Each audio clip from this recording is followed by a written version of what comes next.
ایسے لوگ سینکڑوں ہزاروں کی تعداد میں ان پلیٹ فارموں میں موجود ہیں۔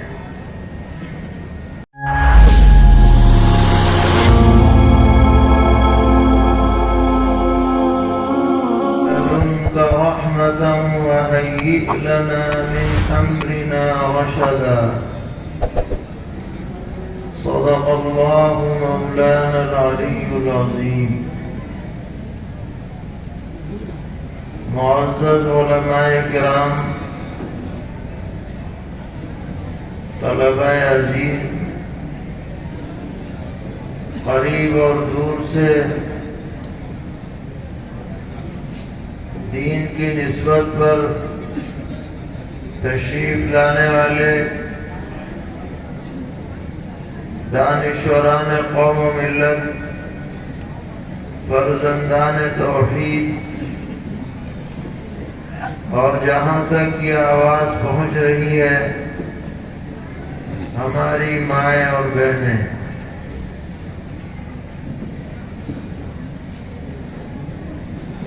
یہ جلسہ مدرسے کی نسبت پر منعقد ہوا ہے تاکہ آپ کے سامنے مدرسے کی کارکردگی آئے اور ان طلباء کی حوصلہ افزائی ہو جنہوں نے ماشاءاللہ گزشتہ سالوں میں قرآن پاک کے حفظ کرنے کی سعادت حاصل کی ہے۔ اس کے علاوہ جلسے کا ایک بڑا مقصد یہ بھی ہوتا ہے کہ علماء کے بیانات سنے جائیں اور سن کر عمل کرنے کی کوشش کی جائے۔ محض بیان کرنا یا محض سننا کافی نہیں ہے، بلکہ بیان کی روشنی میں اپنا جائزہ لینا اور اپنا محاسبہ کرنا ضروری ہے۔ اگر ہم اپنا محاسبہ کریں گے تو یہ جلسے اور بیانات ہماری زندگی میں انقلاب کا ذریعہ بن سکتے ہیں۔ جیسے جیسے زمانہ آگے کی طرف بڑھ رہا ہے، طرح طرح کے فتنے شدت کے ساتھ سامنے آ رہے ہیں۔ سرور عالم صلی اللہ تعالی علیہ وسلم نے فرمایا کہ عن قریب ایسے فتنے آئیں گے جیسے کہ اندھیری رات کے ٹکڑے ہوتے ہیں، كقطع اللیل المظلم، کہ آدمی کے سامنے حق اور باطل کا امتیاز باقی نہیں رہے گا، اور ایسی نوبت آئے گی نعوذ باللہ کہ آدمی صبح کو مومن ہوگا اور شام ہوتے ہوتے کافر ہو جائے گا، اور کبھی شام کو مومن ہوگا اور صبح ہوتے ہوتے کفر کی دلدل میں پھنس جائے گا۔ ایسے حالات دنیا میں پیش آئیں گے۔ آج ہم جس زمانے سے گزر رہے ہیں یہ اسی طرح کا زمانہ ہے کہ آج پوری دنیا کے اندر اہل ایمان کو ان کے حقیقی راستے سے ہٹانے کی کوششیں ہو رہی ہیں۔ اور ذرائع ابلاغ عام ہو چکے ہیں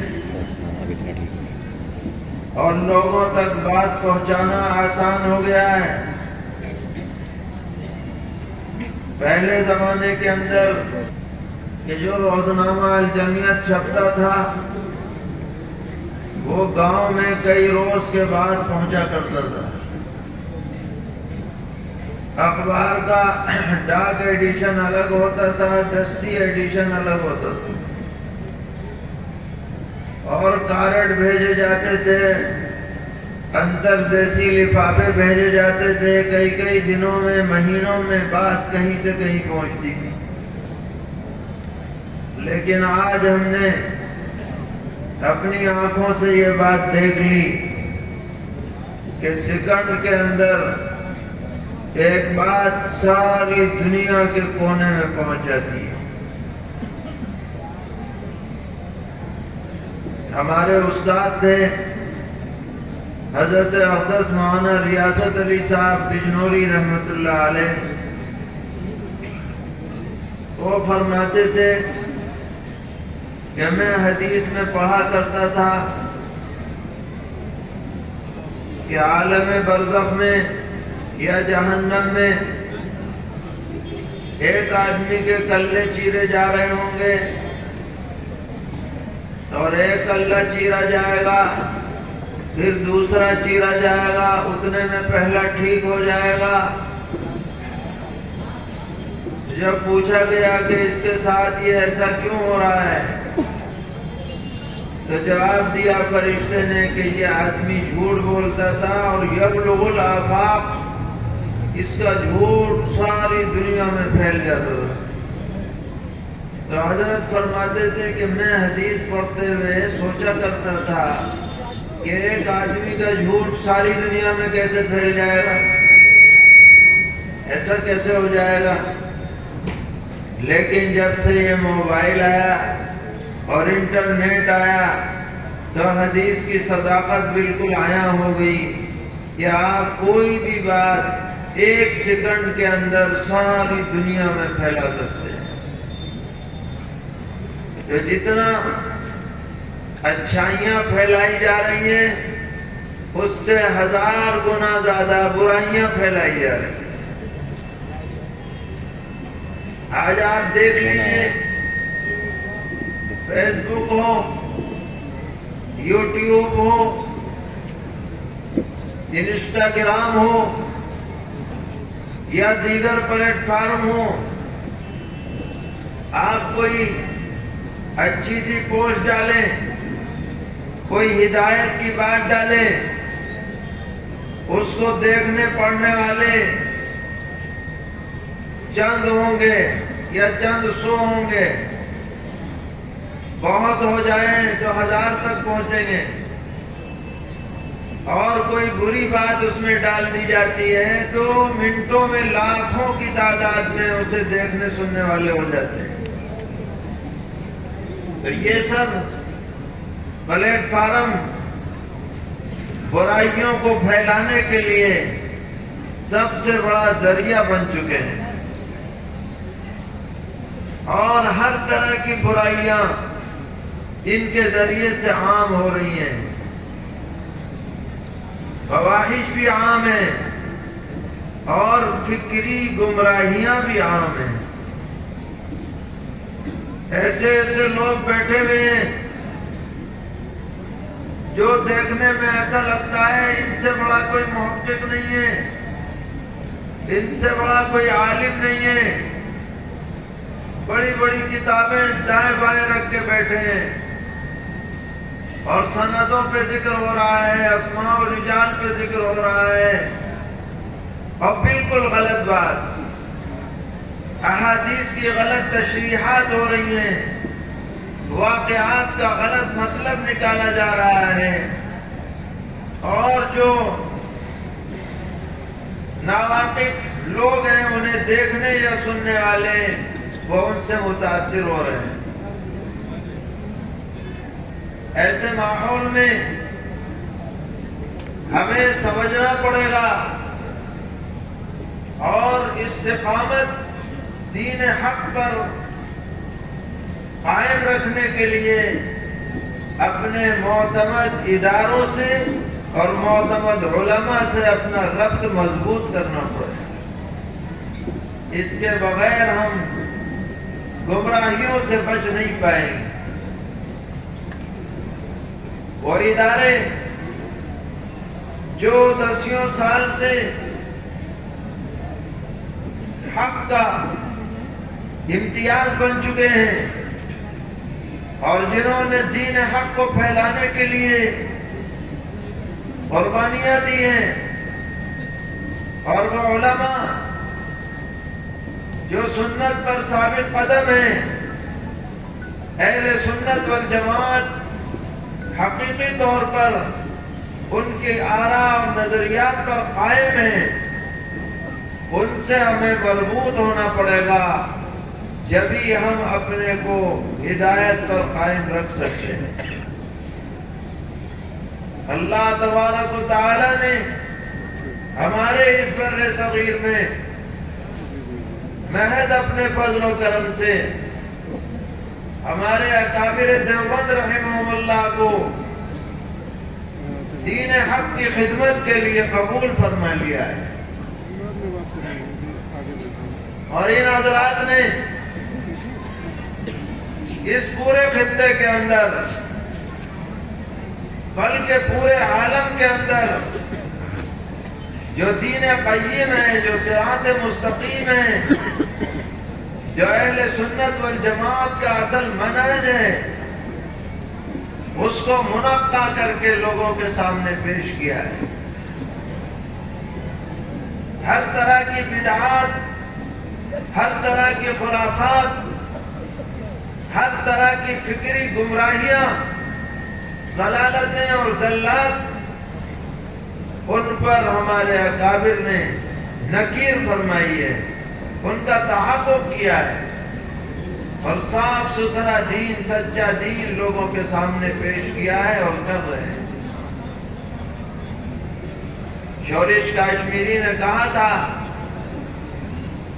گونجے گا 4 گھونٹ میں نانوتوی کا نام، بانٹا ہے اس نے بادہ عرفان مصطفیٰ.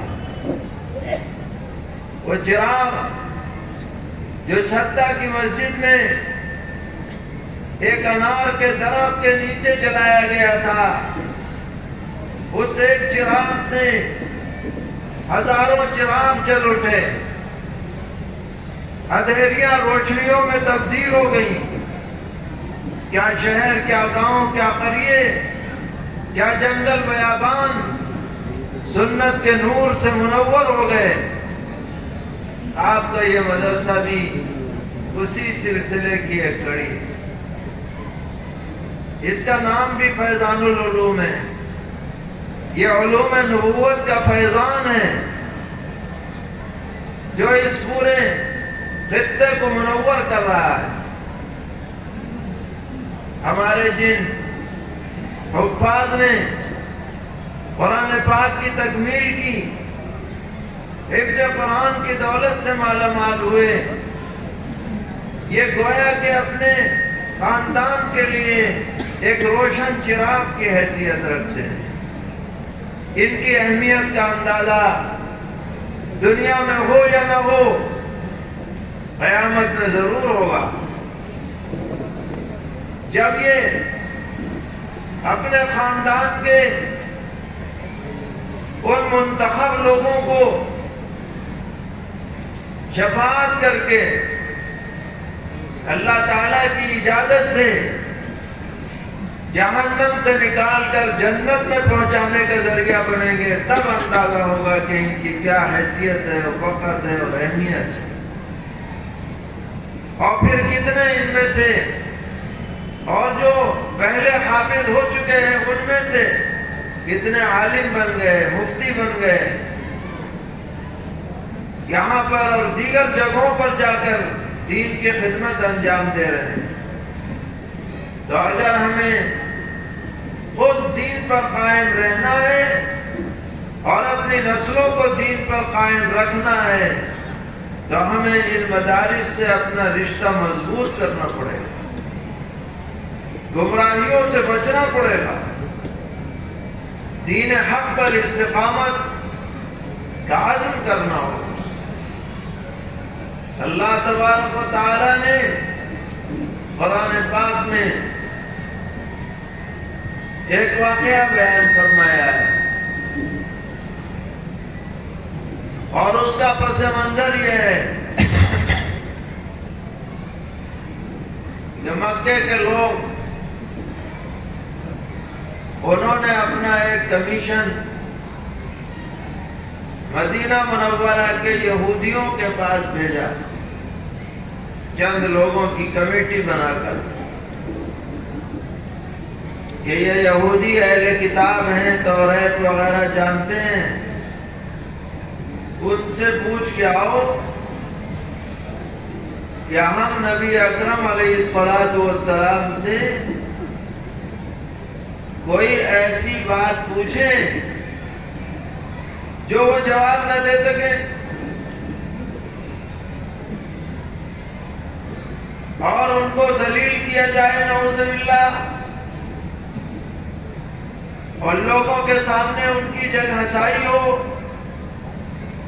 اس بدنیتی کے ساتھ یہ لوگ مدینہ منورہ گئے اور وہاں کے یہودیوں سے ملاقات کی۔ تو جو یہودی علماء تھے انہوں نے بتایا کہ بھئی 3 سوالات تم جا کر پیغمبر علیہ السلام سے کرو، ان 3 سوالوں کا جواب سچے نبی کے علاوہ کوئی نہیں دے سکتا۔ اگر انہوں نے جواب دے دیا تو دلیل ہوگی کہ وہ سچے ہیں، اور جواب اگر نہیں دیا تو تمہارا مقصد حاصل ہے۔ اور وہ 3 باتیں یہ ہیں کہ وہ چند نوجوان کون سے تھے جو اپنی قوم سے الگ ہو کر غار میں چھپ گئے تھے اور وہ سالوں اسی میں رہے، اور دوسرے وہ بادشاہ کون تھا جس نے ساری دنیا پر حکومت کی، اور تیسرے یہ کہ روح کے بارے میں پوچھو کہ آدمی میں جو روح ہوتی ہے یہ کیا چیز ہے۔ تو یہ 3 سوالات انہوں نے بتلائے۔ اب یہ جو لوگ گئے تھے یہ بڑی خوشی خوشی واپس آئے کہ جی بہت بڑا ہمارے پاس ہتھیار ہاتھ لگ گیا، اور یہ سوچتے تھے کہ نبی اکرم علیہ السلام ان کا جواب نہیں دے پائیں، کیونکہ آپ نے پرانی کتابوں کو نہیں پڑھا تھا، اور آپ پوپ اور پادریوں کی مجلس میں نہیں رہے تھے، آپ کو ان باتوں کا کیا پتا۔ چنانچہ آ کر کے انہوں نے یہ 3 باتیں پیش کر دی۔ یہ بتائیے ان کا جواب۔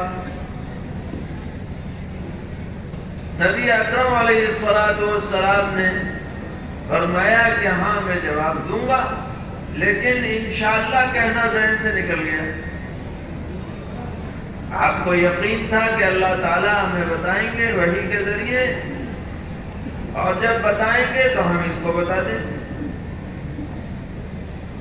لیکن اللہ تبارک و تعالیٰ نے آپ کو تنبیہ فرمائی، اور سورہ کہف کے اندر ایک آیت نازل فرمائی، وَلَا تَقُولَنَّ لِشَيْءٍ إِنِّي فَاعِلٌ ذَلِكَ غَدًا إِلَّا أَن يَشَاءَ اللَّهُ، کہ آپ کسی سے بھی کوئی وعدہ اگر کریں کہ میں کل ایسا کروں گا تو آپ انشاءاللہ ضرور کہہ لیا کریں۔ آپ کے واسطے سے ہم سب کو یہ نصیحت ہے کہ ہم کسی سے اگر وعدہ کریں تو انشاءاللہ کہہ لیں، اس کا اہتمام رکھیں۔ خیر، تنبیہ کے طور پر چند دن وحی نازل نہیں ہوئی، مشرکین نے بغلیں بجانی شروع کر دی، جلونیا پتہ نہیں چلا، لیکن پھر اللہ تعالیٰ نے تینوں باتوں کا جواب خود قرآن پاک میں نازل فرمایا ہے۔ وہ نوجوان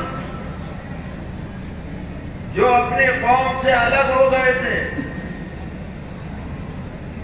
ان کے بارے میں فرمایا کہ یہ لوگ الگ ہوئے اور انہوں نے اللہ تعالیٰ سے یہ دعا فرمائی۔ وہ دعا ہی اصل میں ہمیں آپ کو سنانی ہے اور یاد کرانی ہے۔ ایسے گمراہ کن حالات میں یہ دعا بہت زبردست تاثیر رکھتی ہے اپنے اندر، دین پر جمانے کے لیے، جو اللہ تعالیٰ نے اصحاب کہف کے حوالے سے قرآن پاک میں نقل فرمائی ہے کہ ان نوجوانوں نے اللہ تعالیٰ کے دربار میں یہ گزارش کی، ربنا آتنا من لدنک رحمہ وہیئ لنا من امرنا رشدا۔ اے ہمارے رب، آپ ہمیں اپنی طرف سے رحمت سے نواز دیجیے، یعنی ایمان کی دولت سے نوازیے۔ ایمان سے بڑی کوئی رحمت نہیں ہے، اور آپ ہمیں ہمارے معاملے کے اندر ہمیں رشد و ہدایت سے مالا مال فرمائیے، اسی پر ہماری زندگی ہو، اسی پر موت آئے۔ یہ نوجوان اپنی قوم سے بچنے کے لیے ایک غار میں چلے گئے، مگر اللہ تبارک و تعالی نے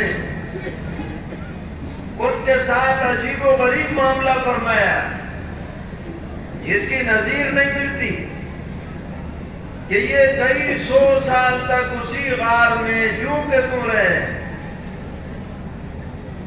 ان کے بدن کو مٹی نے ختم نہیں کیا، اور وہ جب نکل کر کے گئے کھانے پینے کی تلاش میں اپنے پرانے زمانے کے سکوں کو لے کر، لوگ حیران رہ گئے کہ ارے یہ کہاں سے آ گئے پرانے زمانے کے لوگ۔